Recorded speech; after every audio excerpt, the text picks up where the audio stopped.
Hi, I'm Nikki, the Obsessive Bookseller. Welcome to my channel. Today we're doing a wrap-up for August 2023, and I've finished quite a few really good books this month. I have even more going still. I started 17 titles and wrapped up about 5 or 6 of them. Today I'm only going to talk about the ones I actually finished, and then hopefully by the end of September I'll have even more to report. But as you can see, I finished quite a few tomes. Arguably the only non-tome, Dead to the World by Charlaine Harris. I picked this one up for my Read Burn Hoard project. This is book number 4 in the Sookie Stackhouse series, and continues to showcase why I am enjoying this series so much. There was a lot of really good character components in here, and it did a good job expanding the world a little bit. Added a few new supernatural types of creatures, dug into more local legend and lore in this town, and really expanded on Sookie's relationship with a couple of different characters. Really enjoyed this book.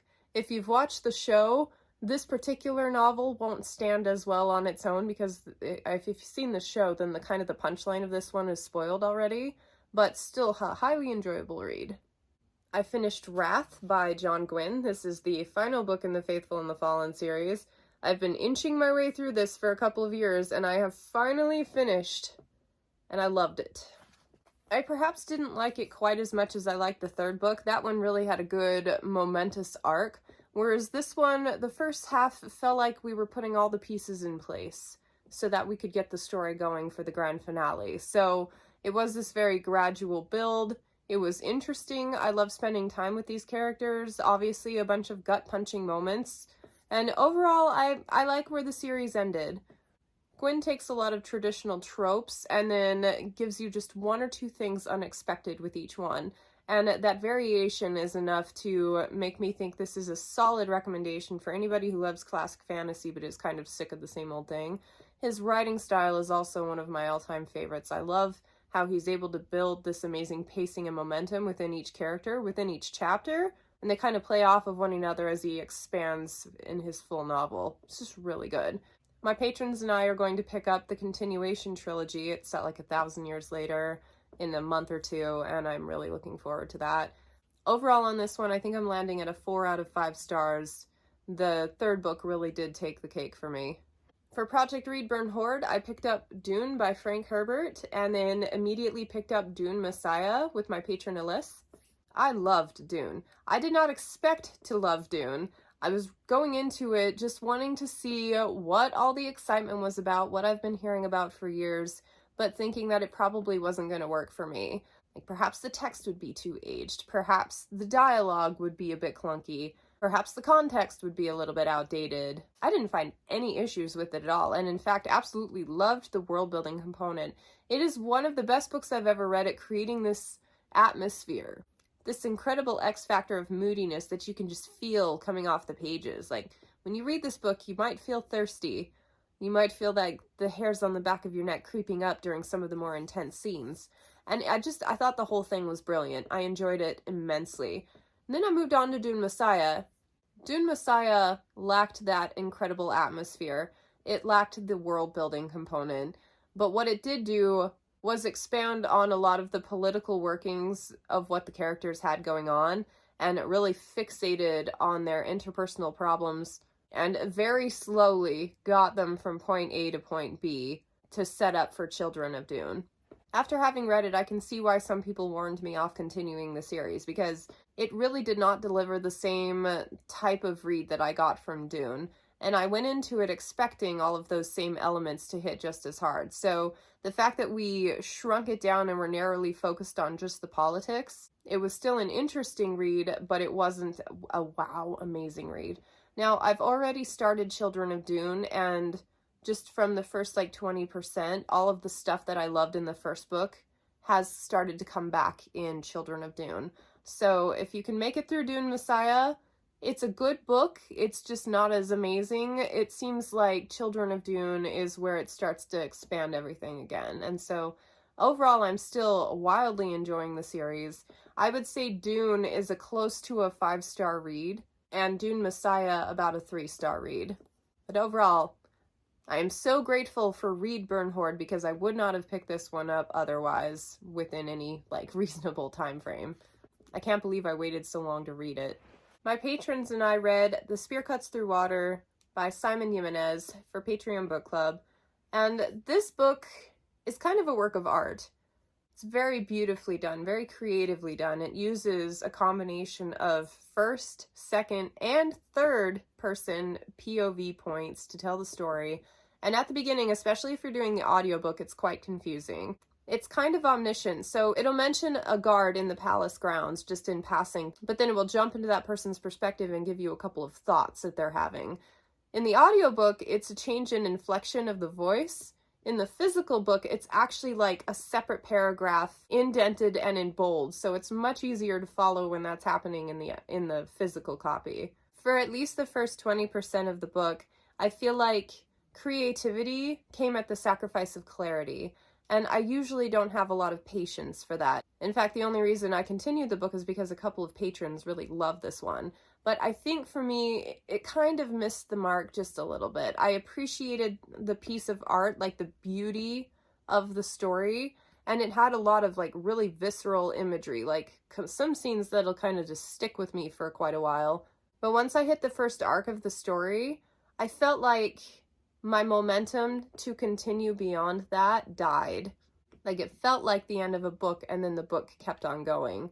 And it just, my attention kind of waned a little bit from there. I felt like where it ended was a pretty good story ending. So overall, I'm coming in at probably a 3 out of 5 stars for this one as well. But it's one of the most beautiful books I've ever seen, so I'm glad I have a copy. I'll probably hang on to it for a while. I read Shadow of the Hegemon by Orson Scott Card. This is book 2 in the Shadow series, or book 3 if you're reading kind of chronologically from the Ender's Game saga. I was not expecting to enjoy this book as much as I did. I really didn't care what was going on back at Earth, but I like the fact that the book continued the story of the kids. We're still focused on the kids, specifically Bean. He's one of the most interesting characters I've come across in a while, and seeing him go toe-to-toe with some of the power players on Earth is really satisfying. It also took a few really minor characters from Ender's Game and expanded on their character profiles a little bit. Made the series seem more rich and vibrant because of that, because then when I go back and read Ender's Game, I'm going to know a little bit more about what's going on in the heads of the characters surrounding Ender, and it's just, I really love that aspect when a series can add to the whole picture with each book rather than just continuing the story in kind of a linear fashion. Like, just makes it more robust. So overall, I enjoyed this one. I think near the end of the book, like the last 20%, it really did focus on like the different politicking going on Earth. And I like politics in books, but for some reason, I found that my interest was a little bit lagging here. I didn't really care which country was going against which country. And that's kind of the whole point of the series. So hopefully the strength of character and me wanting to know what's going to happen with Bean as the series goes along will keep me engaged to the end of it, because at the moment I am planning on reading everything through in the chronological order. Next I picked up Can I Recycle This by Jenny Romer. I've been trying to be more conscious about my household's impact on the environment, and I always find myself unsure what I can and can't recycle. So when I was looking for a nonfiction that was available immediately on my library wish list, this one popped up. I'm like, hey, cool. It's like a 3-hour listen, and I came away from it feeling a lot more confident about what I can and can't put in the recycling bin and how to recycle things. I will say I now know more about the recycling industry and like the different compositions of different plastics than I ever wanted to know, but it is good that I do know it now and I'm a little more cognizant of all of the processes and the fact that it is very much a profit-driven industry, so if there's not a market for something, it's not recycled. So, good food for thought there. A really random read. And finally, I picked up The Ruthless Elimination of Hurry by John Mark Comer. And I enjoyed this one a lot more than I thought I would. He has a really good writing style, and I resonated with the type of life that he was trying to build by slowing down a little bit.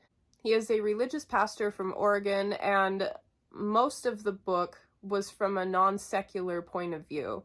And I am not a particularly religious person, so I was trying to extrapolate all of the good ideas throughout it without necessarily applying it to a religious standpoint. And even so, I found it a really valuable read. At the crux of it, all of his suggestions and techniques are about making space for the things that matter most to you. For him, that's religion. For me, I left it open for my own interpretation of what I'm making space for. So overall, highly recommend that one. That's everything I've finished. I have had an amazingly fun couple of months in reading. I've just thrown all the rules out the window. I've allowed myself to pick up so many books. Yeah, to the point where I had 17 going at once, and finally started to finish a few, DNF'd a few that I just wasn't into at the moment. And that's kind of the key reason why reading multiple books at once is helpful for me, because the ones that I would have pushed through all the way to the end if it was the only book I was reading at the time naturally gets deprioritized when I have like all these 5-star books going. The ones that are just 3-star books naturally declutter themselves off of my list, and I end up putting them down for now. Like, oh, I can always come back to that 3-star book when I'm done with all these 5-star books, but I find I just keep adding 5-star books and culling the 3-star books. So it's working for me right now. It's fine. 17 was a little bit too much, so I've gotten myself down to about 10. And really on a given day, I'm only focusing on like 3 or 4. Whatever works. I'd say of everything I finished this month, Dune is definitely my favorite read. And yeah, just looking forward to reading more in that series. I want to know, what's your favorite read of the month? Thank you so much for tuning in with me, and I hope to catch you on the next one. Bye.